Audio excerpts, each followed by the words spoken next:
Seja bem-vindo. Está começando o podcast Pelo Amor de Deus. Pelo amor de Deus! Pelo amor de Deus!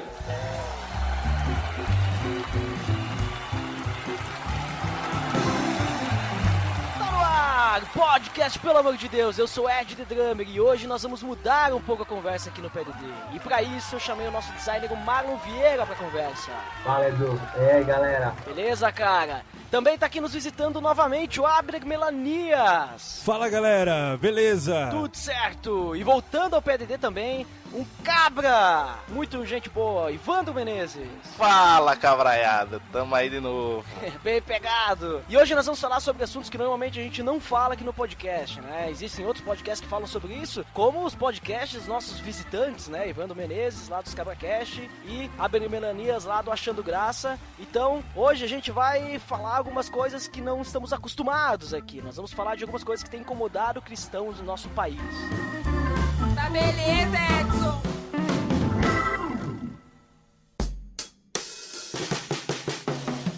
Você está escutando o podcast no site pelamordedeus.org.br, que vai ao ar sempre nas sextas-feiras, a cada 14 dias. Curta nossa fanpage em facebook.com/oficialPADD.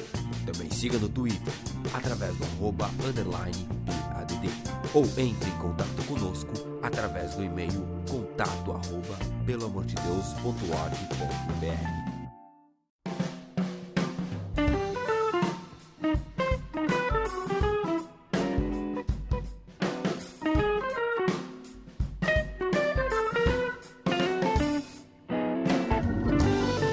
Bem, pessoal, então hoje nós vamos conversar algumas coisas um pouquinho diferentes do que a gente está acostumado aqui no PDD, que normalmente a gente fala assuntos relacionados mais da Bíblia, mais relacionados com o papel do cristão, digamos assim, com conceitos bíblicos, apesar que hoje a gente também vai falar sobre o papel do cristão, mas a gente vai falar de um assunto que a gente não está muito acostumado, que é a questão da política, né? E eu sempre fujo desse assunto porque eu sou uma pessoa assim que não tenho muito conhecimento assim, de política e tal, apesar de conhecer alguma coisa, mas eu não sou um cara assim que diz, nossa, olha só como ele sabe de política, né? Por isso que eu chamei vocês, porque pra mim, né, pelo que eu sei, vocês são experts em política, né? Pelo menos é o que me falaram. Então eu quero saber de vocês aí, a que ponto nós chegamos aqui no nosso país, a situação que a gente tá vendo aí acontecer na questão da política, da economia do país. Tem gente reclamando, tem gente gostando, na verdade acho que não tem ninguém gostando, né? Mas tem gente pedindo ditadura, tem gente dizendo que quer derrubar a Dilma,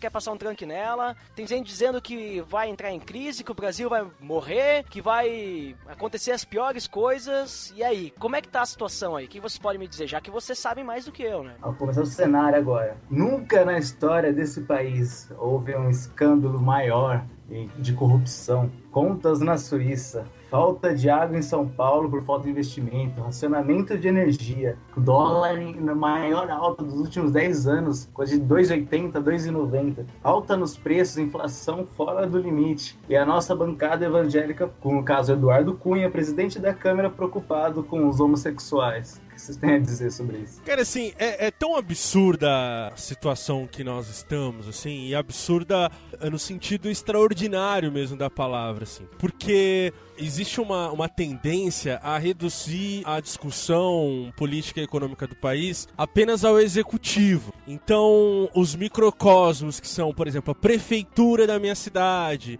o governo do meu estado, parece que isso não está diretamente ligado ao fazer política, e parece que é sempre uma figura. Então hoje existe uma onda em se reclamar apenas da Dilma, ou do Eduardo Cunha, ou do Renan Calheiros, colocando em uma figura um problema fisiológico mesmo, político, que nós temos enquanto sociedade, assim. Eu não sei, há uma trama talvez tão bem construída e que foi construída ao longo dos anos, que talvez partidarizar ou polarizar algumas discussões é incorrer em erro e em erro de análise, em erro de posicionamento. Então, por mais que eu tenha vontade de falar mal sobre a Dilma ou coisa do tipo, assim, eu acho que existe uma coisa que está muito em risco no país, que é a questão da estabilidade econômica, que falta, assim, até fôlego para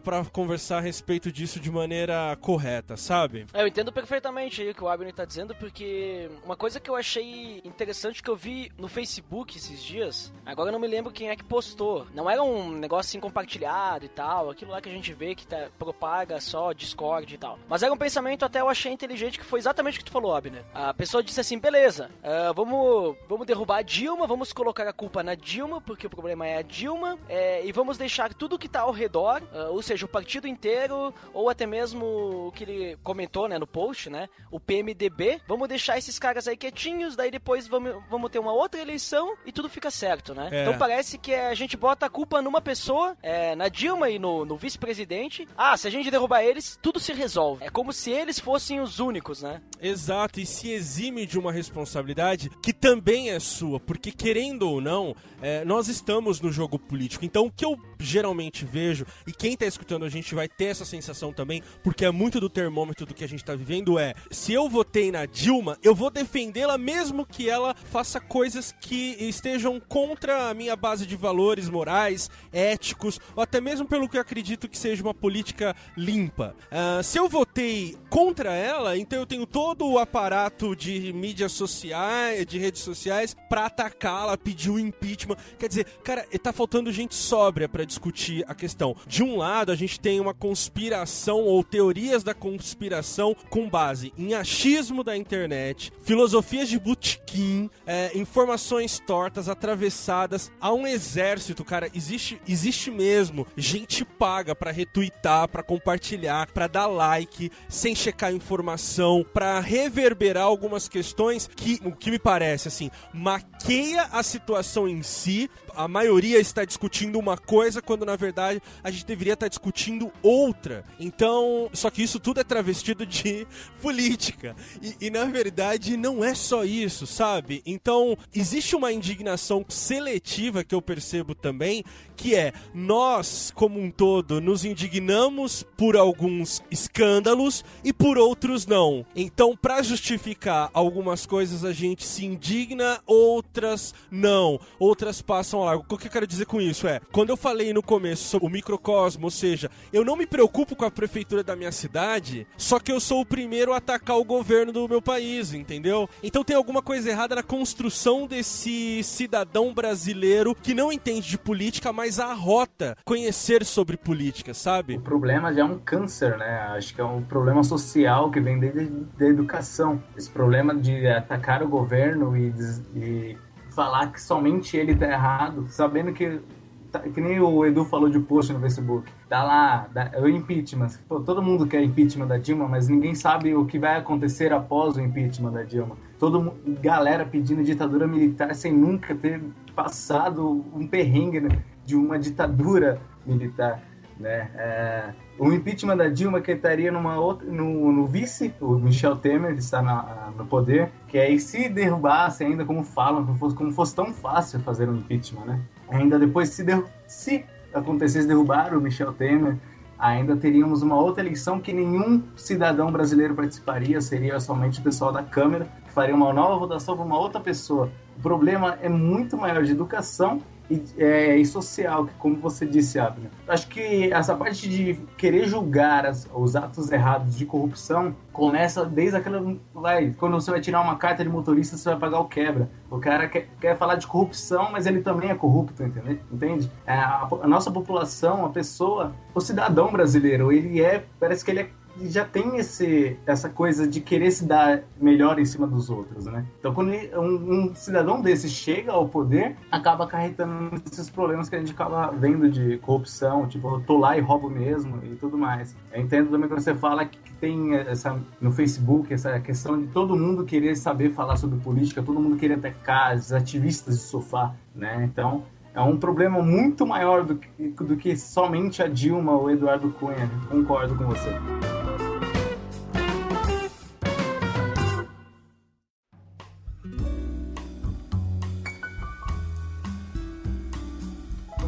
só, uma coisa que a gente também às vezes esquece. A gente teve índices de inflação altíssimos durante o governo Sarney. Eu acho que na década de 80 e início da década de 90. Nós tivemos uma crise violenta na nossa primeira eleição, entre aspas, assim, eleição democrática, que foi o Collor, que acarretou no impeachment do presidente. Aí, enfim, veio o Itamar, depois o FHC. Durante o governo de FHC a gente também teve uma série de escândalos também, inclusive na Petrobras. Houve toda a privatização que criou a estrutura para que depois pudesse se chegar a esse nível de roubalheira que a gente tem visto. Mas uma coisa que é interessante, somente de 88 para cá que as instituições elas foram estabelecidas democraticamente no Brasil. Então é uma coisa que a gente precisa ponderar. Então o Ministério Público passou a ser reestruturado a partir de 88, o próprio Judiciário passou a ser reestruturado a partir de 88, e um detalhe, ainda se levou uma coisa de 10, 12 anos para que você começasse a ter uma renovação desses quadros através de concursos públicos, porque até então esses quadros eram preenchidos por indicações políticas, então eram sujeitos que entravam dentro do poder público por indicação política. Então, às vezes, a gente tem que parar para se perguntar se nunca houve tanta corrupção no Brasil ou se nunca houve tanta investigação ou tanto espaço para que se investigasse. Ao mesmo tempo, você tem uma mídia mais intensa e cada vez mais partidária, cada vez mais ideologicamente comprometida. Não que ela não tivesse sido, a Globo que o diga, durante o período militar, durante o período de redemocratização, o poder dessa emissora, por exemplo, foi tamanho. Então, assim, a gente não tem uma mídia que é democrática, a gente tem uma propagação maior de ideias através, por exemplo, das redes sociais. Elas potencializaram o ruído, por assim dizer, porque elas criaram uma espécie de praças digitais onde as pessoas se manifestam. Então isso é claro, e elas se manifestam com o mesmo baixo nível, por exemplo, de manipulação do povo. Então aquilo que o Abner falou é verdade, é o que a gente viu na Revolução Francesa, em que os burgueses usaram o povo para conseguir tomar o poder e depois se voltam contra o povo, e é o que a gente tem visto hoje. Então a gente tem visto toda essa manipulação dentro da mídia para propagar as informações da maneira como ela quer ou da maneira como convém. Então, a gente viu aí um mês atrás a propaganda do PMDB, e aí terminava com o Michel Temer dizendo assim: no PMDB você pode confiar. Cara, aquilo me dava arrepios, porque como é que eu vou confiar num partido que é um partido que trabalhou em manipulações, que mascarou corrupções o tempo todo? Então, mesmo na possibilidade de impeachment, quem tem a maioria no Congresso? O PMDB. Então, é óbvio que ele vai manipular qualquer tentativa de impeachment politicamente. Ele vai usar as regras do jogo para que ele saia fortalecido dentro desse processo. Então, assim, é um território que não tem ninguém inocente. Então, a gente precisa ter muito dessa perspectiva. E essa corrupção, por exemplo, é uma corrupção orgânica, que não atinge somente o executivo. É uma corrupção que atinge o judiciário, como a gente viu lá naquele caso do Ike Batista, não sei se vocês lembram, que foi bastante noticiado, do juiz que estava passeando com o Porsche e que estava com a Land Rover do filho lá do Ike na garagem de casa. Se a gente usar um pouquinho a memória mais para trás, a gente vai ver o Lalau, a gente vai ver que o Gilmar Mendes, por exemplo, do STF, também teve uma suspeita, a Polícia Federal, uma época, investigou. Então, assim, enfim, a gente não tem nenhuma instituição, e o Legislativo não precisa nem falar, então a gente não tem nenhum dos poderes, nenhuma das instituições que deveriam nos fortalecer democraticamente e politicamente, que estejam livres desse vírus da corrupção. Então todas elas estão muito corrompidas, e a corrupção é tão endêmica que o próprio eleitor, que o próprio cidadão também, por sua vez, é corrupto. Ele pratica pequenas corrupções. Ele, de uma certa forma, cria uma cultura que é endêmica, que vai desde a prefeitura, que desvia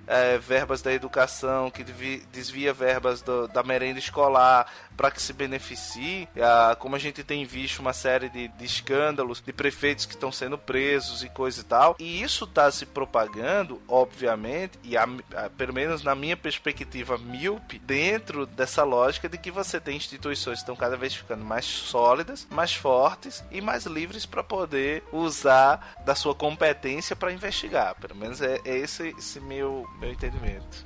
É que virou moda, né, falar mal do PT, né? Porque seguir a massa, como eu vi muita gente aqui falando que votou no PT, e que a gente estava conversando nos bastidores, acusando os nordestinos de terem votado no PT. sendo que a maioria dos votos da Dilma, em cima da Dilma, vieram do Sudeste. Então virou modinha, virou seguir a massa, né? Tentar botar este governo, que no caso a culpa não é só de uma pessoa, como o Abner falou, me fugiu a palavra agora, de colocar a culpa, né, virou moda falar mal de uma pessoa só. A ideia é que a gente precisa de um Cristo para colocar na cruz, né? É mais ou menos essa síndrome que a gente tem. E também um Messias para colocar no governo, cara. Se repetem essas figuras, assim, exatamente porque a gente não... Como o Ivandro mesmo falou, é tudo muito novo, né? A gente tem uma liberdade de construção de país muito nova. Nós somos uma sociedade se for colocar como livre, coisa de 20 anos, assim.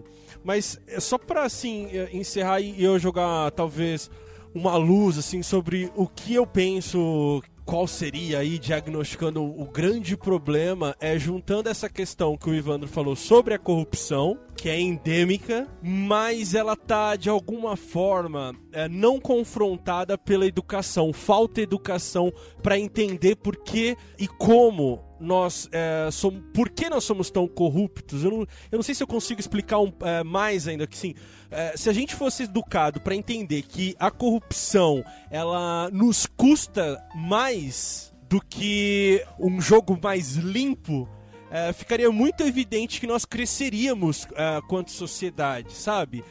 Onde eu quero chegar, para dar um exemplo mínimo, assim, ao invés da gente se organizar e defender o camelô para que ele não seja sobretaxado, que ele tenha a possibilidade de comprar os produtos legítimos e não piratas, ao invés da gente fazer ou brigar por isso, a gente justifica a corrupção no sentido do cara que vai lá para fiscalizar, ele recebe uma taxa desse camelô para que ele deixe passar. E a gente tá ok quanto a isso, desde que fique num canto da cidade em que a gente sabe que tá, mas que o Ministério Público não vai chegar porque não é interesse. E também não é interesse nosso enquanto cidadão de fazer a coisa mudar. Então, assim, nós não somos educados a isso ainda.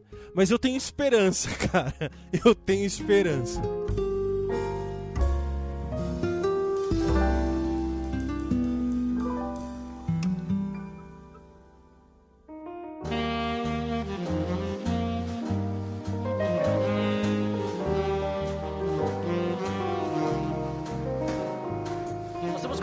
Aí sobre as questões do que está acontecendo no país hoje, né? Atualmente.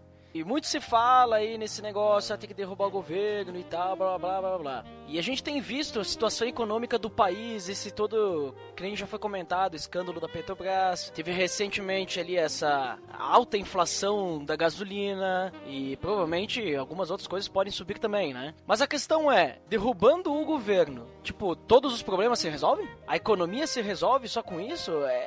É assim que, digamos assim, vai resolver o problema ou teria que partir por outro caminho? Cara, eu acho que qualquer um dos dois candidatos lá, do Aécio ou da Dilma, se tivesse ganho, teria que tomar medidas que seriam impopulares, entendeu? Como talvez a Dilma tomou. Não sei se ela está tomando as medidas certas ou erradas, enfim. Não sou expert em economia para poder falar se sim ou não, mas assim, teria que tomar posturas políticas, adotar corte de gastos dentro do governo, redução dos custos, isso era um fato. A situação estava indo numa direção que era insustentável. Então você tinha uma inflação muito alta que a gente não conhecia há muito tempo, a gente estava entrando numa desvalorização da moeda, a gente estava entrando no momento de aumento do risco Brasil, enfim, a gente tem uma carga tributária gigantesca e que precisava, por exemplo, você ter reformas muito sérias e profundas e que, honestamente, eu não tenho a menor esperança ou perspectiva de que vá acontecer e talvez assim, pasmem, sem que haja de fato uma revolução consciente para que se mude esses quadros. Então, quando você está diante de um Congresso Nacional em que o presidente da Câmara está preocupado, como o Marlon falou, com os homossexuais ou com trancar pauta, dizendo que vai trancar pauta, para questões que são relevantes para o país que precisam ser discutidas, como aborto, como uma série de outras coisas, e do outro lado você tem no Senado, como líder do Senado, como presidente do Senado, um corrupto de carteirinha, é complicado, entendeu? Assim, é complicado que esses caras que são corruptos ou que, por exemplo, são representantes de apenas um grupo ou uma parcela da população e não do Brasil e não do povo brasileiro como um todo, que eles venham a fazer reformas que são reformas substanciais e são necessárias, como a reforma política e como a reforma tributária no Brasil. Então, enquanto a gente não tiver essas reformas que seriam estruturais de maneira adequada, tal, e encaradas de frente, eu acho complicado, entendeu? Agora, infelizmente, nessa relação que a gente tem visto e nessa situação que a gente tem se deparado, o que a gente tem, por exemplo, encontrado é que o povo tem sido a grande vítima, que o povo tem sido, de fato, aqueles que estão ou que vão pagar e que estão pagando o preço de toda essa confusão que a gente está imerso. Que nem o Abner falou, acho que não tem como colocar somente por mais que seja a presidente, a Dilma, ela como responsável de tudo, porque o câncer desse problema, de todo esse sistema, vem muito lá de baixo. Então, para conseguir uma reforma, como ela mesma prometeu, cara, teria que desbancar toda aquela Câmara, todos aqueles políticos, os salários altos, a carga tributária.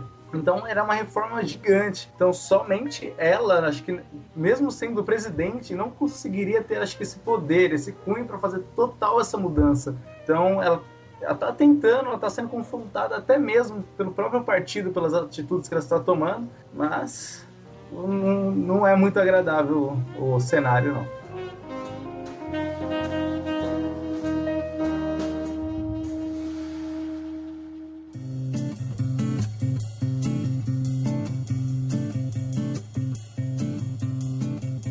Pessoal, que nem a gente falou agora sobre a questão da política do Brasil e tal, a gente viu, tem bastante questão de corrupção e também achei interessante que foi comentado que tem se olhado muito para coisas que talvez nesse momento não sejam interessante olhar para se desviar o foco do que realmente é importante. E isso me lembra bastante das várias polêmicas que tem acontecido que tem relação com os cristãos, né? A tal da bancada evangélica e tal, e todas essas coisas que tem acontecido, um monte de gente reclamando disso e um monte de gente reclamando daquilo. Mas eu queria entender, não se fechando só esse assunto, mas entender qual que é o papel do cristão na política, tipo, diante de toda essa situação que tem acontecido, tudo que tem aparecido, né, tudo que tem sido investigado, como é que entra o cristão nessa situação? O que o cristão ele tem de responsabilidade perante tudo isso? Tem que ficar quieto ou ele tem que fazer alguma coisa realmente? Voltando lá na bancada evangélica, né, onde a parte que foi comentada no início, Eduardo Cunha mesmo, o presidente da Câmara dos Deputados, que se diz um evangélico convicto tradicional, que defende o seu tradicionalismo, não abre mão de nada, assim como ele fechou pautas que é polêmicas para o nosso ambiente evangélico, como o aborto, o homossexualismo. Ele está tentando abrir de volta, né, mais uma pauta sobre a família tradicional, sobre os homossexuais não poderem mais adotar crianças. Já temos no caso também deputado, no caso Feliciano, que diz um pastor muito polêmico, ainda mais no meio da internet, também quer obrigar, tentando sancionar uma lei que obriga o ensino do criacionismo nas escolas, né? Que no caso ele acha que fere a nossa religião falar somente sobre o darwinismo, sobre evolucionismo, exato, né? E isso fere o Estado laico também, mas é um assunto, acho que entraria em uma outra pauta, num outro local. Mas eu digo por serem eles, os cristãos que estão lá no poder, que nos representam, né? Que estão mais perto de se preocuparem com problemas maiores que nós viemos enfrentando, assim como a parte econômica, apoios políticos que a Dilma faz a governos como o da Venezuela, poderes do Oriente Médio, e esses cristãos que estão mais próximos do poder, que poderiam nos representar melhor, eles estão mais preocupados com coisas secundárias, que não era interessante para o povo. Eles estão mais interessados, parece que, em causar polêmica sobre assuntos que a população discorda do que necessariamente o que o povo brasileiro necessita hoje em dia. O papel do cristão que eu ouço muito nas igrejas é que se a gente ora para que Deus se a Dilma, no caso, ou se aquele cara que está no poder, se a gente orou por isso, se colocou lá, é porque Deus quis assim, porque Deus tem esse projeto de vida para que já acontecesse isso. Mas eu acho que o papel do cristão tinha que ser mais além. Acho que ao invés de, como a gente sempre falou no início aqui, de cobrar só como a gente sempre fala da Dilma, temos lá cristãos convictos e tradicionais que estão lá necessariamente para nos representar sobre esses diversos cenários mais importantes, ao invés de ficar se preocupando com coisas polêmicas e menores que não deveriam ser tratadas agora. Acho que o cristão tinha esse poder de cobrar sobre a decisão que eles tomam, né? Acho que esse tradicionalismo e ferir o Estado laico, acho que não é o melhor momento ou algo que deveria ser feito agora. Abner, esse pessoal que fica aí no poder aí, que nem o Marlon tem comentado, eles buscam lidar com essas polêmicas pra chamar atenção só pra eles? Não, cara, não, muito pelo contrário, assim. Eles representam, querendo a gente ou não, uma grande parte dos evangélicos, cara. Isso é fato, infelizmente. É claro que representam, mas não quer dizer que seja verdade. O que eu quero dizer com isso? Através de um discurso, ou por meio de um discurso sobre ética, valores cristãos, defesa da família, vão se construindo algumas bases, cara, para um jogo do poder que um cristão de verdade não deveria se sujeitar, se submeter. É incoerente que algumas bandeiras, por mais que sejam conservadoras, sejam usadas como rolo compressor para passar por cima de minorias. Cara, isso não é cristão. Eu vou me apoiar um pouco nos argumentos do Wayne Grudem no Política Segundo a Bíblia, que tem algumas visões distorcidas sobre essa questão, assim. Então há quem pense que o governo, por exemplo, não deveria se misturar com religião, ou, para ser mais específico ainda, os evangélicos não deveriam se misturar com política, ou deveriam simplesmente deixar acontecer. Só que não é isso exatamente que a Bíblia nos ensina, né? Tanto é assim, cara, que se fosse dado a nós somente um papel de ser passivo em relação às injustiças que a gente observa, inclusive na política, inclusive em governos, cara, muita parte da história deveria ser apagada, então. Porque a construção, principalmente, por exemplo, dos Estados Unidos, se deu por meio de cristãos com armas nas mãos, cara. É claro que isso vai desembocar em algumas outras discussões que não vêm ao caso. Então, de maneira geral, não há problema em que o evangélico entre em política, ou se misture, ou esteja de alguma forma dentro disso. O problema é quando ele se torna como todos os outros e passa a reproduzir e estar em escândalos ou no olho do furacão como todos os outros. Então, ao invés dele ser trazer luz, né, ser um diferencial, ele não é. E acaba passando por cima de coisas tão básicas, cara, que a gente não deveria discutir, assim. Então, sei lá, cara, acho que é tão amplo, assim, que demora tempo pra gente discutir isso, mas de forma geral, respondendo a sua pergunta, é isso. Eu penso dessa forma. Assim. Evandro, e pra ti, cara? Tô falando não do pessoal que tá lá no poder, mas dos cristãos aí que estão em casa, que estão nas igrejas. O papel dele na política é só orar pelas autoridades ou ele tem que protestar também? Cara, eu acho que ele tem que protestar também, entendeu? É porque, assim, infelizmente, a maioria das igrejas, a gente cresce muito naquele dualismo, né?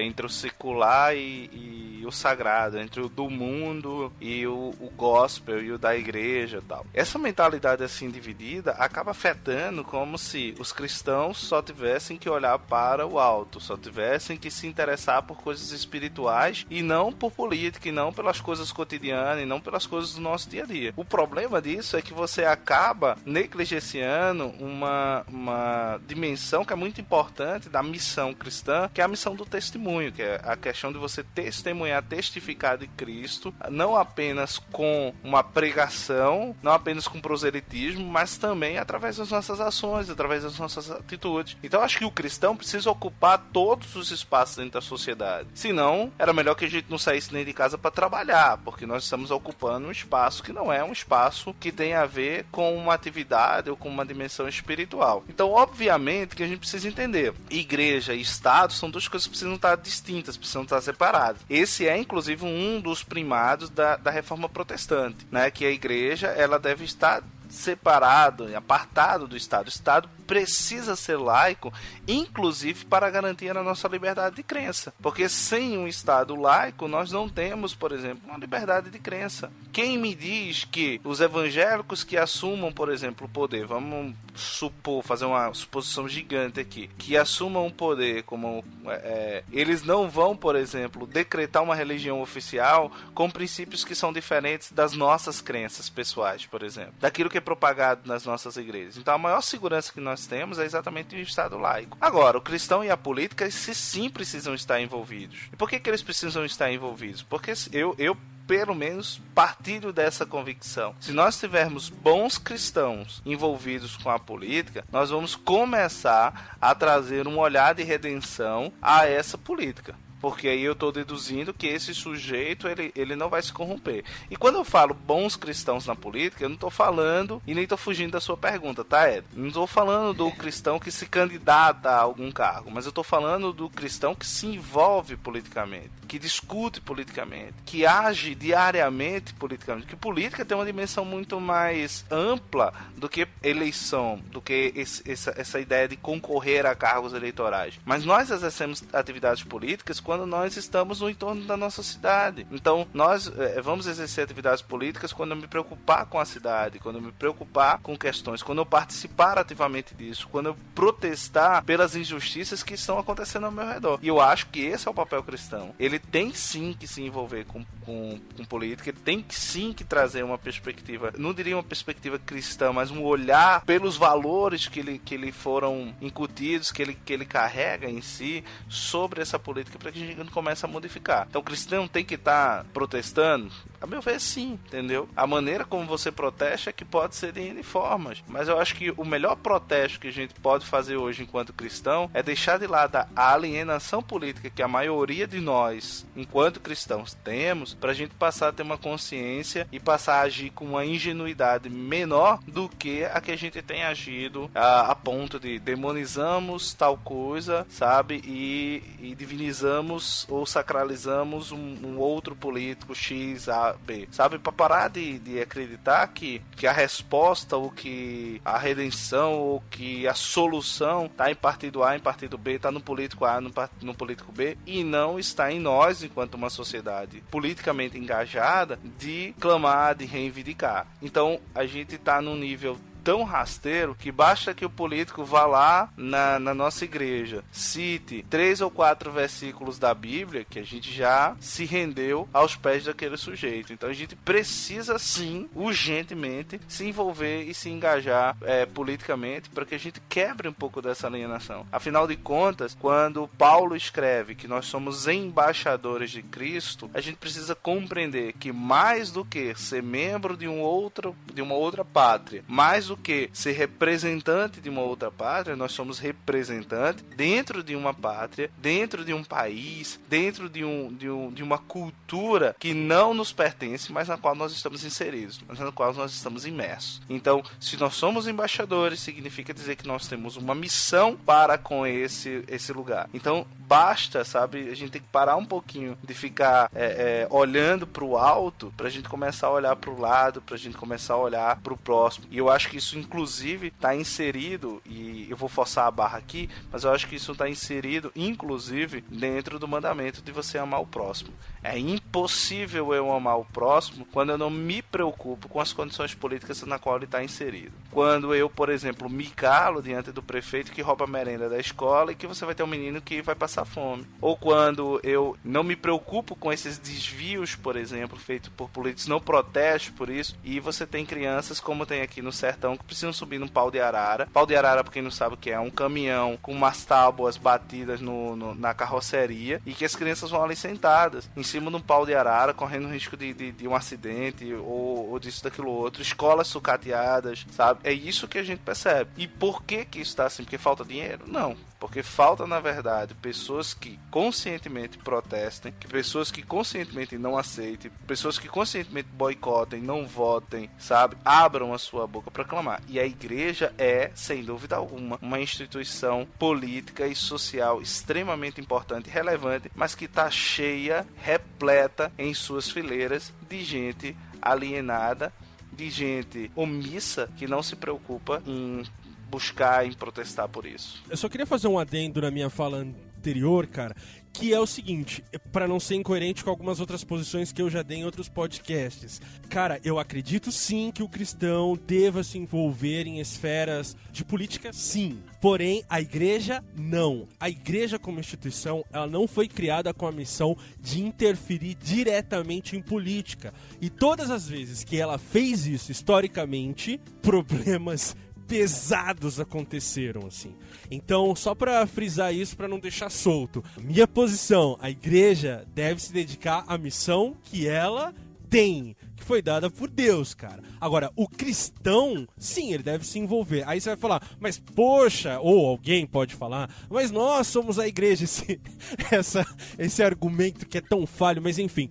Alguém pode usar, mas eu também sou a igreja. Sim, a igreja pode abrir espaço, ou ela pode sim tocar em assuntos políticos, mas ela não pode ser plataforma política. Ela pode ser um espaço para construção desse cristão que se interessa também por política, mas ela não pode fazer o papel político. Então era só para ser coerente aí com as minhas posições anteriores. É só para pontuar, assim, para não ficar parecendo que ou o Abner tá discordando de mim, ou eu falei uma coisa que ele veio e rebateu. Quando eu falo que a igreja é uma instituição política e socialmente relevante, política que eu tô usando aqui no sentido amplo, tá? De que nós estamos imersos numa sociedade, temos relações sociais e por isso somos políticos. E quando eu falo nessa questão da igreja ser relevante nesse aspecto, é porque muitas vezes ela é o único meio, é o único acesso que algumas pessoas vão ter a uma instituição mais ou menos estabelecida. Então, nesse sentido, o que eu falo é no sentido de uma conscientização daquele que está ali, de que esses problemas que está à sua volta, eles são reais, que você precisa se envolver. Porque muitas vezes a gente tem uma desconstrução disso, infelizmente, dentro da igreja. A gente tem... E eu não falo de igrejas de periferia, eu estou falando de igrejas, inclusive, que tem bons teólogos, que tem bons pastores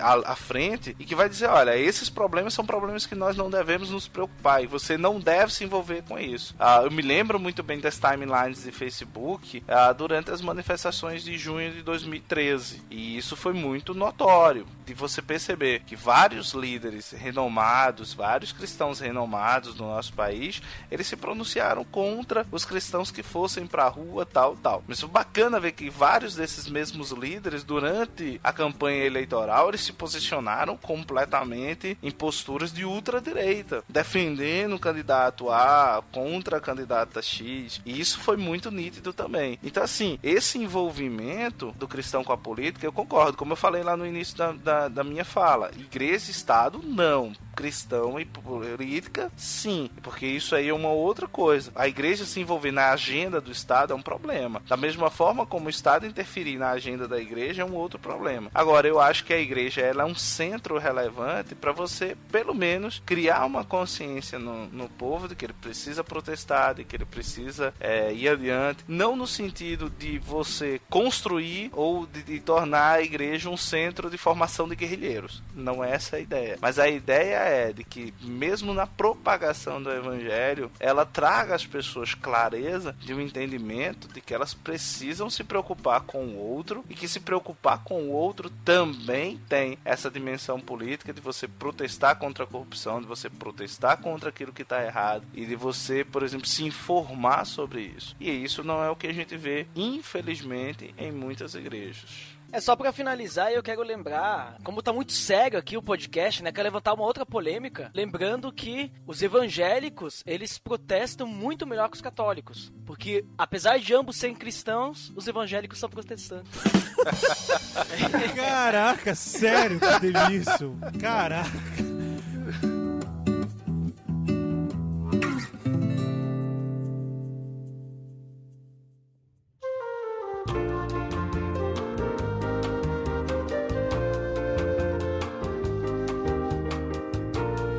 mudar um pouquinho a conversa. Nós falamos sobre a questão da política, né? A questão econômica do país atual. Falamos sobre os escândalos, falamos sobre corrupção, falamos sobre o que o pessoal tem dado valor e foco, né, atualmente, o que eles têm deixado de lado, que têm deixado coisas importantes de lado. Falamos também sobre os cristãos, né, sobre cristãos que estão no poder, sobre os cristãos que estão em casa, os cristãos que estão na igreja, a importância de nós estarmos realmente buscando entender a política. Aliás, até sobre isso, que nem o Abner tinha comentado logo no início do podcast, falou que um dos grandes problemas da política é a questão que o povo não tem educação, né? Então, eu lembro que tem vários episódios de podcasts aí, parceiros, que nem o Achando Graça, o ScabraCast, tem o No Barquinho também, que fizeram episódios sobre política, explicando o que é política, discutindo sobre política. E link no post! Primeiro link no post, vai vir vários links aí, ó. Vai vir vários links no post, eu vou pesquisar em todos os podcasts aí pra vocês escutarem. Mas agora eu quero dar uma viajada agora, A gente sabe que... Vamos dar uma de profeta agora. Recentemente, na verdade, mais no ano passado, assim, surgiu um comentário que se o PT continuasse no poder, o Brasil ia deixar de ser capitalista, porque a Dilma ia fazer o Brasil virar um país socialista. E a gente tem visto recentemente o que tem acontecido na Venezuela, altos preços, pessoal lutando por mantimentos. A gente vê vídeos em que o pessoal vai no mercado e é contado o produto para cada família, e o pessoal se mata para poder pegar seus mantimentos porque tem pouco, não tá chegando coisas lá. E a gente o pessoal tem recentemente se assustado com isso porque pensa que o Brasil tá indo nesse caminho. Então vamos pensar, se o Brasil fosse realmente nesse caminho, quais seriam os problemas que o Brasil teria de seguir por esse caminho? Cara, é assim, não é tão utópico assim.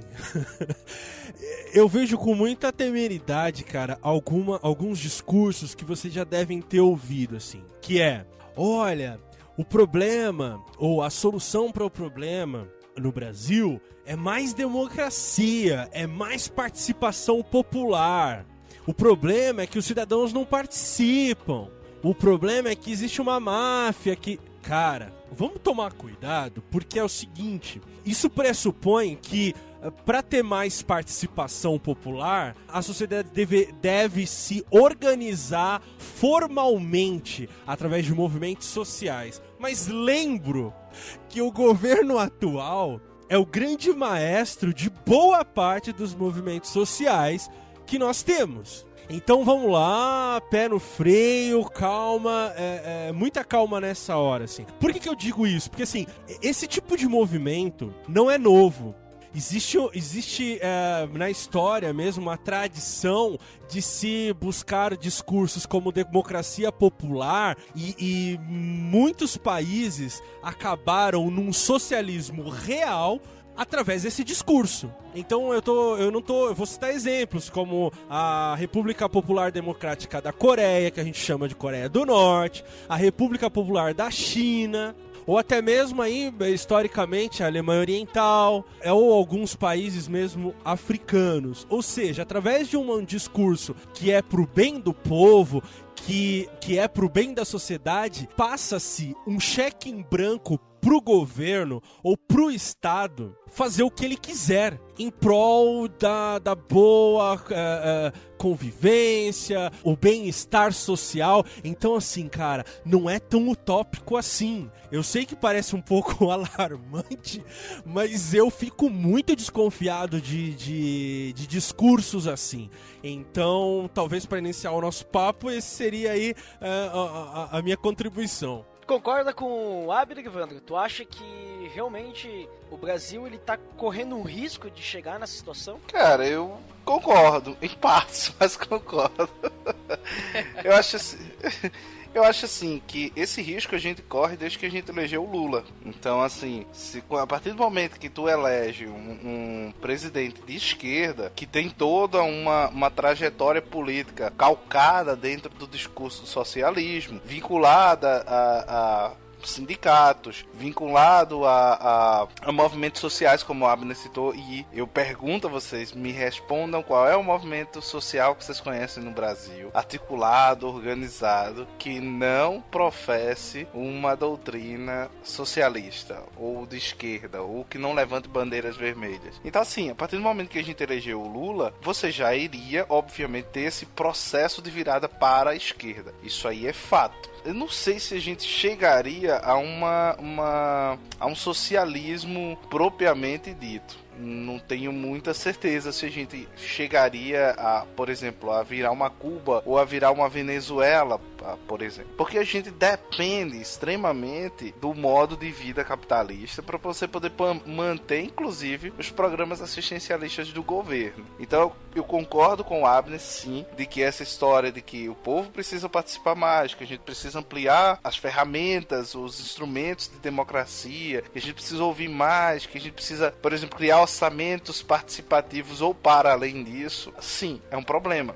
É um problema, inclusive, que como fala o Pondé no entrevista que ele deu ao Jornal da Cultura, no Brasil a gente tem, por exemplo, uma massa de pessoas que vivem de um certo clientelismo. Isso é fato. Eu não posso negar que, por exemplo, os programas assistenciais como Bolsa Família, eles não tenham um impacto positivo. Eles têm um impacto positivo. Mas, ao mesmo tempo, a permanência e a sustentação desses tipos de programa durante muito tempo, vai criar uma coisa que vai ter o populismo, que vai ter, você vai ter um discurso populista, você vai ter um clientelismo, você vai ter o sujeito que, por exemplo, vai viver sempre imerso dentro dessa sistemática e apoiando o governo que o mantém dentro dessa entre aspas, dentro dessa facilidade ou dentro desse sistema de clientelismo. Isso aí, sem dúvida, isso pode acontecer, certo? Agora, eu não sei se a gente chegaria a uma Venezuela, e é bom também que se faça aqui uma pequena ressalva, que o socialismo ali de todo, ele não é ruim. Então, se a gente tem, por exemplo, direito à moradia, direito à saúde, direito à cultura, direito à educação,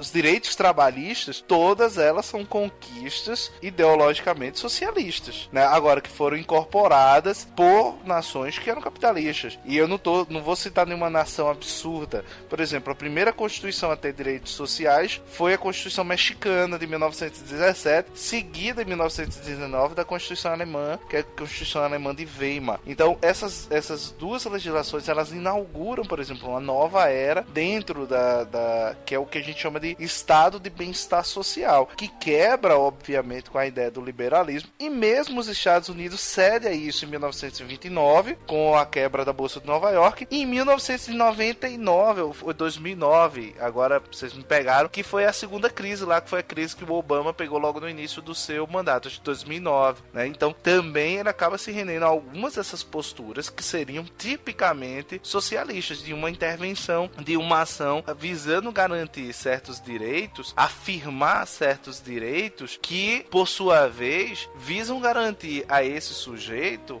o exercício pleno, por exemplo, da sua liberdade de manifestação de pensamento. É uma questão lógica, está concatenado. Se eu não invisto nesses outros direitos por meio da ação do Estado, eu consequentemente não consigo garantir a esse sujeito o exercício pleno das suas liberdades, todas elas, de religião, disso, aquilo outro, que você não vai ter condições de você vira uma massa de manobra. Então, assim, eu vejo isso com uma certa ressalva, como eu falei pra vocês. Eu não gosto muito do panorama que a gente vê hoje no Brasil. O panorama político, pra mim, é extremamente preocupante, porque você não tem lados bons, sabe? Ao mesmo tempo, eu me faço uma pergunta que eu não sei se caberia a discussão aqui, enfim, eu acho que caberia em outro momento, se isso também não é, por exemplo, consequência de toda a desconstrução pós-moderna que a gente tem visto e que tem vivido nas últimas décadas, né? Então o Estado, ele também chegou a um ponto de que ele entra numa crise existencial, de não saber muito bem como lidar com instituições que estão se esfacelando, com um povo que não confia, que não tem mais essa confiança, enfim, e aí vai só piorando o negócio. Eu já sou um pouco mais dramático já nesse assunto. Acho que se eu for lembrado da época das eleições, na hora que o Aécio estava um pouco assim, estava ameaçando a Dilma, né? Nos movimentos sociais, eles estavam ameaçando que caso ele fosse eleito, pararia o Brasil, né? Então foi uma coisa preocupante. E o que mais preocupa, se vier a acontecer algo perto de um socialismo, são esses apoios que o governo vem dando publicamente, né, a Nicolás Maduro, ao Chaves e muitos outros governos socialistas que preocupam tanto a gente quanto o relacionamento com outros países como Estados Unidos. Só essa ressalva que eu quis dar.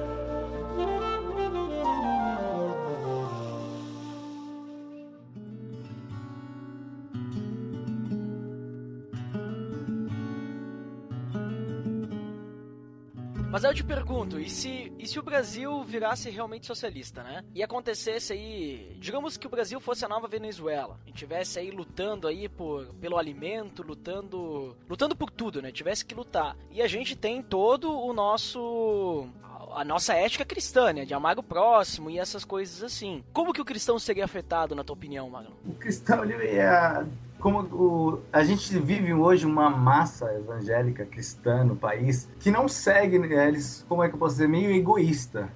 Você vai para a igreja buscar uma bênção sua própria, né? Essa cultura de amor ao próximo, de um verdadeiro cristianismo, vem sumindo, né? Você vai para a igreja para pegar fila para pegar a sua bênção. Então, acho que num momento desse que você está em emergência, esse papo que nós temos, que nós queremos pregar o amor ao próximo, não sei se funcionaria muito bem. Até porque muitos dessa massa evangélica que estão na igreja, não, pelo menos ao meu ver, não são. Eu até digo que não são os verdadeiros cristãos, né? Não me dizendo que eu sou melhor que os outros, longe disso. Mas acho que nesse momento de emergência, de amor ao próximo, acho que nós temos essa coisa egoísta de olhar para o próprio umbigo, e na emergência acho que isso não funcionaria muito bem. Então acho que muitos acabariam deixando essa fé de lado, e é muito desses ainda que hoje são tipo os mais religiosos de todos, aqueles que criticam se você vai num lugar, que tudo que você faz é pecado, são aqueles caras que sabe, aquele cara mais chato que tem na igreja. Acho que seria o primeiro a pular fora num momento de emergência como esse. Talvez a fé. Não sei até onde iria a fé deles, né?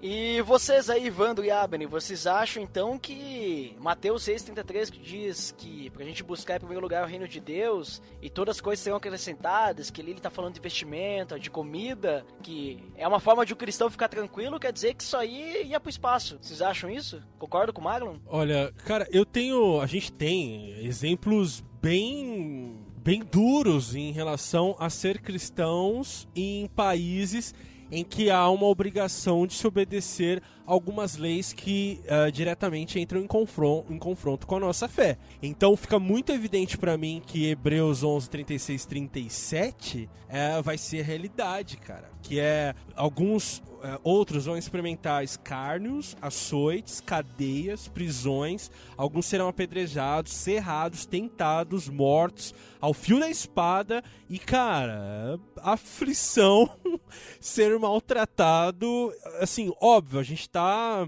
jogando isso nas alturas. E é muito difícil a gente acessar essa talvez fantasia utópica aqui que a gente tá abordando, porque pra nós é muito confortável. A nossa banda larga tá ok, tá funcionando. Imagina, isso nunca vai acontecer comigo. A nossa geladeira tá cheia. Cara, não vai acontecer uma coisa de eu ter que sair da minha cidade, eu ter que me esconder. Não sei, cara. Eu acho que vem tempos difíceis por aí, assim. Tenho esperança. Mas é difícil, bem difícil. É claro que fazendo aí uma ligação direta ao que a gente está discutindo desde o começo do podcast, é claro que isso não vai acontecer tão já, mas eu tenho um pouco de receio porque foi citada a Venezuela como exemplo, e só para esclarecer, a Venezuela partiu de um confronto com pequenas manifestações até o ponto, de repente, de bloquear um sinal de uma TV a cabo internacional de notícias, para que não fosse dada notícia, para que não fosse informada a população sobre algumas mortes que houveram em campos universitários, em confronto com a polícia. Então, assim, cara, se um regime totalitário entra em ação, todos os nossos bens que hoje a gente usufrui vão ser tolhidos. Então é evidente que carnaval. Inclusive, você falou carnaval, mas nós vendemos a preço de banana, inclusive isso, a nossa arte criativa, por troco de nada. Então, não sei, cara. Desculpem aí essa falta de esperança, talvez, né? Mas o quadro é bem esse pra mim, assim. E numa situação de um país chegar nisso que a gente tá desenhando aqui, muito no rascunho, Hebreus 11, 36, 37 vai dar conta aí de resolver os nossos problemas. Quer dizer, não. Cara, eu acho que ia ter muito neguinho negando a fé, velho. Porque, eu tenho assim, certeza. Eu não tenho dúvidas. Porque, assim, uma das coisas que Marx detestava era a religião, e isso é claro. Então, todos os países que se tornaram comunistas, que se tornaram socialistas, tem uma diferença aí básica entre uma coisa e outra, mas todos eles, obviamente, perseguiram a religião, né? Perseguiram a igreja, perseguiram as crenças religiosas, porque elas eram consideradas como sendo inimigas do sistema mesmo. Eu acho que, assim, falando numa perspectiva cristã, eu acho que qualquer ideologia política, ela é inimiga do evangelho, ou econômica mesmo, seja o capitalismo, seja o socialismo, ele levado aos seus extremos, eles são danosos. Uma boa resposta a isso é uma pesquisa que saiu recente em relação ao uso da água. E aí se estimou que em 2030, se os governos mundiais não começarem a tomar uma série de cautelas, em 2030, quer dizer, daqui a 15 anos, nós vamos ter uma escassez de água em praticamente todas as nações. E isso é fruto, obviamente, do capitalismo de modo desenfreado. Então, não é fruto, por exemplo, da ideologia socialista, por exemplo. Agora, com isso eu não estou defendendo o socialismo, pelo contrário, eu também estou aqui fazendo uma acusação também a ele. Então, se a gente não conseguir chegar a um equilíbrio, a gente vai acabar descambando pro desastre, cara, assim. Então, se o Brasil vira uma nova Venezuela, a primeira coisa que é mitigada é a informação. A informação talvez hoje seja a commodity mais poderosa do mundo. Aquele que detém informação, ele detém consequentemente poder. Então, como o Abner falou, a gente vai ter, por exemplo, um controle mais severo da mídia, a gente vai ter um controle da internet, a gente vai ter fechamento de podcasts, enfim, de uma série de mídias que divulguem o que propaguem uma informação que não é aquela informação desejada. Agora, a gente precisa entender que qualquer ditadura, ela vai ter esse reflexo. Nós tivemos uma ditadura no Brasil em 64, que era uma ditadura capitalista, e tivemos essa mitigação. Nós temos visto ditaduras socialistas, nós temos também essa mitigação, como é o caso de Cuba, como é o caso da Venezuela, mais recentemente. Enfim, a gente toda e qualquer ditadura ou toda e qualquer movimento na direção de uma ditadura é um movimento numa restrição de direitos fundamentais, de direitos humanos. Sem dúvida nenhuma, isso é indiscutível. Não dá pra... Eu não consigo engolir, e aí me desculpem, eu não consigo engolir o discurso, por exemplo, meritocrático de um capitalismo selvagem, como a gente escuta, da mesma forma como também não aguento engolir o discurso que precisamos de uma ditadura do proletariado para chegarmos ao estado de comunismo, como é defendido na doutrina socialista. Então essas duas coisas para mim são completamente incompatíveis com a fé, e acho que o cristão nesse meio, o cara... como o Abner falou, é um panorama aí dos mais desanimadores possíveis, entendeu? Óbvio que você vai ter muito neguinho espiritualizando Mateus 6:33 para dizer, não, o Senhor proverá isso e aquilo outro. Sim, o Senhor proverá, mas o Senhor, por exemplo, mesmo em sua provisão, não impediu que a igreja ou que o seu povo sofresse opróbrio, sofresse escravidão, sofresse perseguição, sofresse morte. A gente não pode esquecer isso, né? Afinal de contas, somos o povo da cruz, né? E não o povo da rave gospel. Ou somos também, enfim.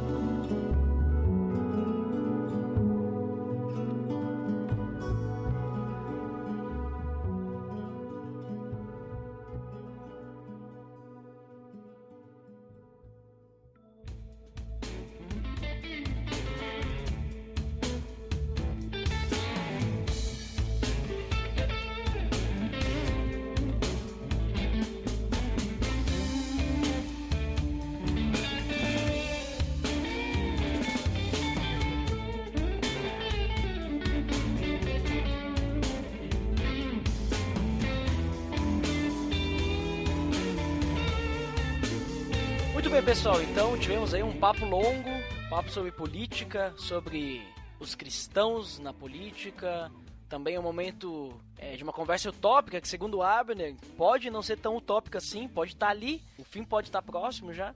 Tivemos essa conversa um pouquinho diferente, normalmente o que a gente conversa aqui no Pelo Amor de Deus, que normalmente a gente não se mete em política e tal, né, nós deixamos para outros podcasts, mas o nosso designer, o Marlon, né, é um cara que gosta desse assunto, então conversamos sobre esse assunto hoje. Então vamos para as considerações finais, eu vou começar com o Marlon, e aí depois eu deixo vocês falarem, Abner e Ivando, né?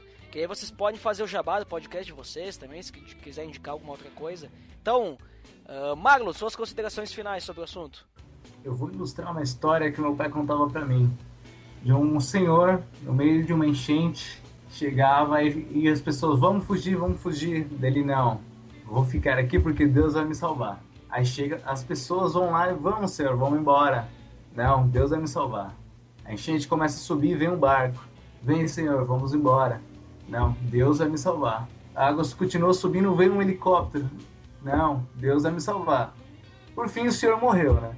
Mas o que eu quero deixar é dizer que Deus enviou o helicóptero, as pessoas e o barco para que ela fosse salva daquele local. Porém, ele não conseguiu enxergar o caminho que Deus quis para ele, para ele fugir daquela situação. Então é isso, não devemos cruzar os braços, devemos olhar, abrir nossos olhos para esse cenário que vem acontecendo na política brasileira e sim, protestar, colocar na nossa cara a nossa ética, de certa forma, sobre o que vem acontecendo em nosso país. É isso. Abner Benalias, fale aí suas considerações finais, depois já deixa seu jabá aí do Achando Graça, que eu quero dizer link no post. Legal. Cara, eu sei lá, pra quem tá ouvindo a gente, não acredite nas perspectivas que a gente apresentou aqui. Confronte-as, vai atrás, sabe? Entre em choque, vai buscar outras referências. Não compartilhe tudo que entra na sua timeline, embora a princípio você concorde, mas talvez conversando com alguém tenha abra-se uma outra perspectiva. Eu vou voltar ao meu argumento inicial, que era: se eduquem, galera, assim, vai ler mais, vai ouvir mais discussões. Eu quero deixar 2 indicações aqui, Ed, uma dica de graça, que é o nosso quadro lá de indicações do GraçaCast, que é o Política Segundo a Bíblia, do Wayne Grudem. Um outro podcast, não é cristão, mas é um bom podcast, que é o NBW, que fala sobre política exclusivamente. Link no post! E quero convidar a galera que me ouviu aqui a acessar o nosso conteúdo lá no www.achandograca.com.br. Vai ter nossos podcasts, textos, vídeos e tudo mais. E deixo aqui no link no post uma discussão que nós tivemos no GraçaCast, que é direita ou esquerda? Link no post. Valeu, galera. Muito bem, Abner. Muito obrigado aí pela tua presença aí. Ivandro, tua vez, cara. Cara, eu, assim, tô com o Abner, não nos tome como uma referência. Tá nada. Bem que ele tá do lado do capitalismo, né? E tá dizendo que eu estou do outro lado, mas enfim. Direita ou esquerda? Rapaz, eu tô no meio. Então, assim, eu concordo com o Abner no sentido que você tem que buscar mesmo, se informar mais, ter cuidado com aquilo que você vê na timeline. Não existe nenhuma mídia que seja imparcial, então, assim, desconfia de todos os lados, de todos os veículos de mídia e pondera, sabe? Ver melhor aquilo que você tá lendo, aquilo que você tá retweetando, aquilo que você tá compartilhando, para que você não acabe, por exemplo, sendo vítima da incoerência que muita gente tem. Eu, assim, afirmo e creio que nessa confusão toda não há heróis. A gente tem muito mais pessoas reais que têm os seus delitos e tem os seus atos de bondade, muito mais do que tem um lado que é bom e tem um lado que é ruim. Tentar lembrar sempre que nós precisamos nos engajar e nos envolver e termos essa consciência política desperta para que a gente possa talvez também dialogar com as pessoas, esclarecer as pessoas e tal. Eu vi do pastor na igreja que eu tô frequentando aqui em Paulo Afonso e ele falou assim pra mim: bom ter você aqui conosco, porque quem sabe as pessoas que estão do seu lado se interessem por teologia da mesma maneira como você se interessa. Então eu vou parafrasear aqui o pastor Juan e dizer, olha, é bom que alguém veja você também como uma referência de que você é um cristão que pensa politicamente, que se envolve com o mundo à sua volta, não porque você é do mundo, mas porque você está no mundo cumprindo uma missão de levar os valores, de levar uma ótica cristã e que traga essa redenção também, ou esse olhar redentor, esse olhar de quem foi salvo, de quem foi redimido, também sobre a política. É isso aí que eu acredito. E você, se tiver aí, pelo amor de Deus, vá lá no www.oscabracast.com.br e nos encontre lá. Eu queria jogar aqui no balaio do PADD. Balaio é uma sessão que a gente tem lá que imita o Dica de Graça do Achando Graça, né? Imita mesmo, descaradamente, chupado de lá, verdade. Pois é, enfim. E aí, assim, a gente é fã do Achando Graça, né? É uma homenagem. Exatamente. Imagina a honra pra mim ter o balaio e o Dica de Graça aqui no PADD. Tá vendo? Então aí, Que honra. eu vou jogar aqui no balaio do PADD o nosso episódio 14, que é A Culpa é das Estrelas, em que a gente falou um pouco sobre essa questão da demonização da Dilma e da messianização do Aécio, que contou lá com o Melhoranza, que esteve lá conosco, e com um parceiro nosso lá do Renovário, que é uma ONG lá de Recife, o Maelson Rolim, que também bateu um papo lá conosco. Muito obrigado aí, Éder, por ter nos convidado mais uma vez. Marlon, cara, prazerzaço te conhecer. E Abner, seu fofo, você não preciso nem falar nada. Link no post! Só, né, que veio atrasado isso aí, tinha que falar. É, porque eu não dou pausa, né?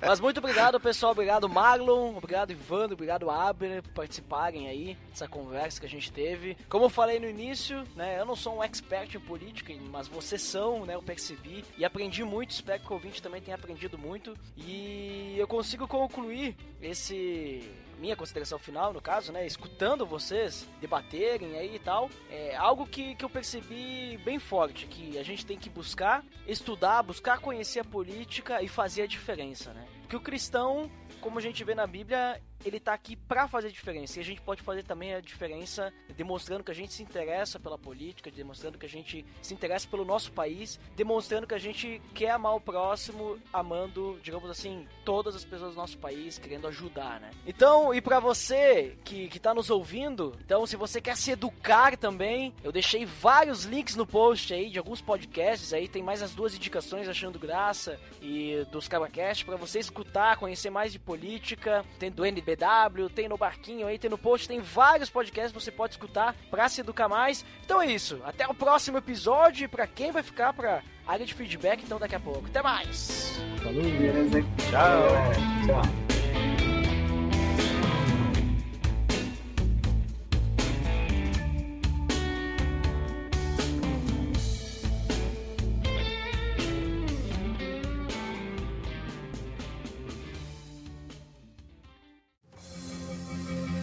Atenção, você está entrando na área de feedbacks. Fique ligado.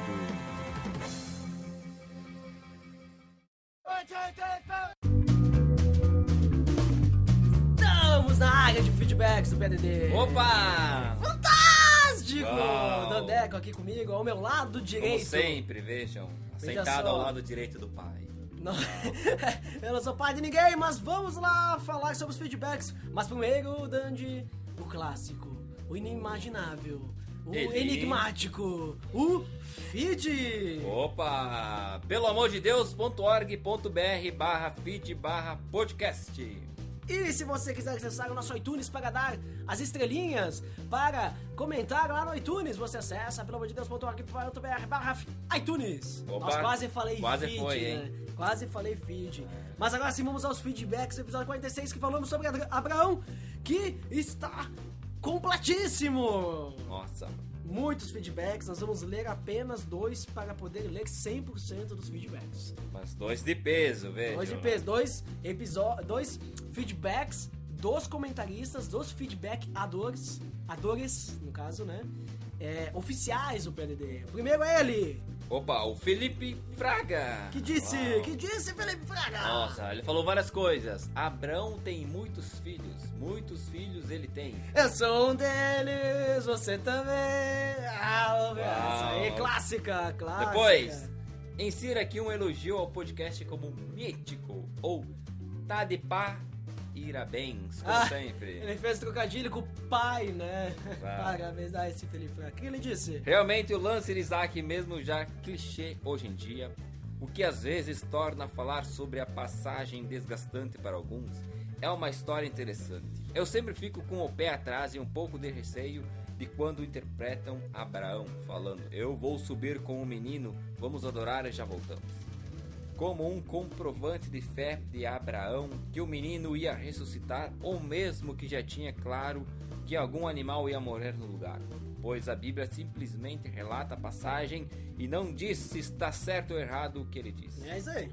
Acredito que ele disse aquilo para não assustar os servos que provavelmente o impediram de matar o filho achando que estava louco, ou mesmo para não causar um sofrimento desnecessário em seu filho Isaac, poupando-o da dor o mais tempo possível. Sobre Deus provar o cordeiro para si, achei muito pertinente o que falaram, pois não tinha pensado nisso, mas faz todo sentido. Naquele momento, Abraão acreditava que o melhor sacrifício para Deus era o seu filho e que ele era o cordeiro.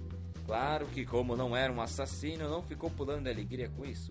Ficou impressionado com a fé dele, que mesmo sem entender como Isaac seria morto e que Deus prometeu fazer do filho uma grande nação que abençoaria as outras, ele entendeu que isso já não era mais dele e que Deus proveria uma forma para continuar com sua promessa.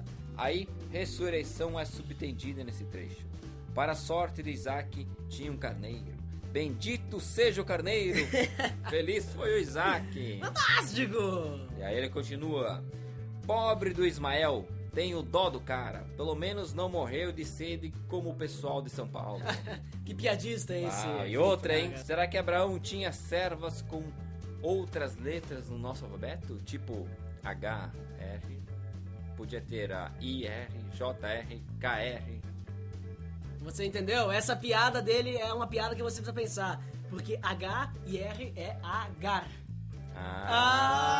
Então será que ele tinha também a ir, a jotar, a car, né? Esse Felipe Fraga, nossa, né?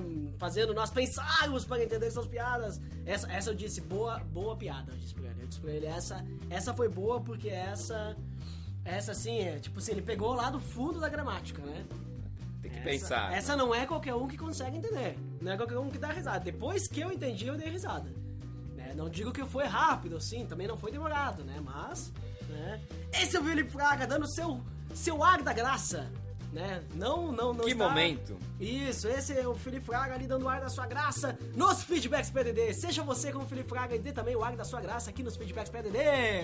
Fantástico, agora vamos para o próximo, Luiz Vulcanes. Esse também, sempre presente.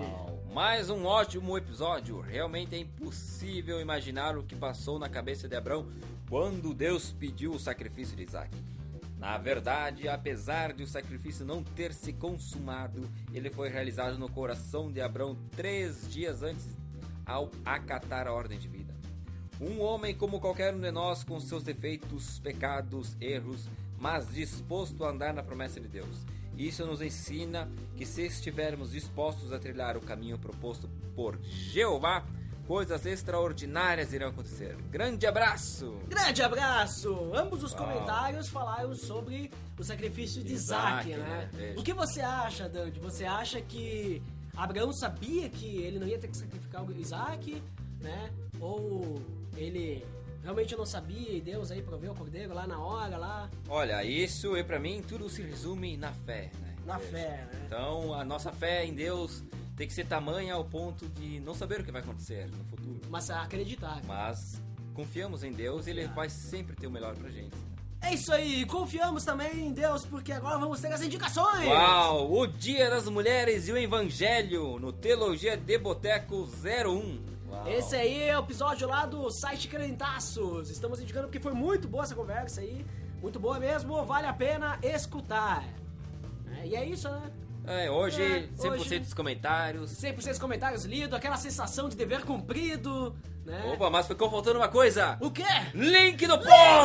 Uau, da indicação, você quase Agora esqueceu. sim, né? Você deixou o dever cumprido de verdade. Uau, hein? Né? Aquela sensação de dever pouco. cumprido, principalmente porque os comentários foram cumpridos, né? Aquela sensação boa de paz interior, né? Agora podemos ir tranquilo. Isso, que está tudo preenchido, né? Porque Deus preencheu nosso vazio e os feedbacks foram lidos. 100%, veja só. Então era isso aí, pessoal. É isso aí. Então até mais.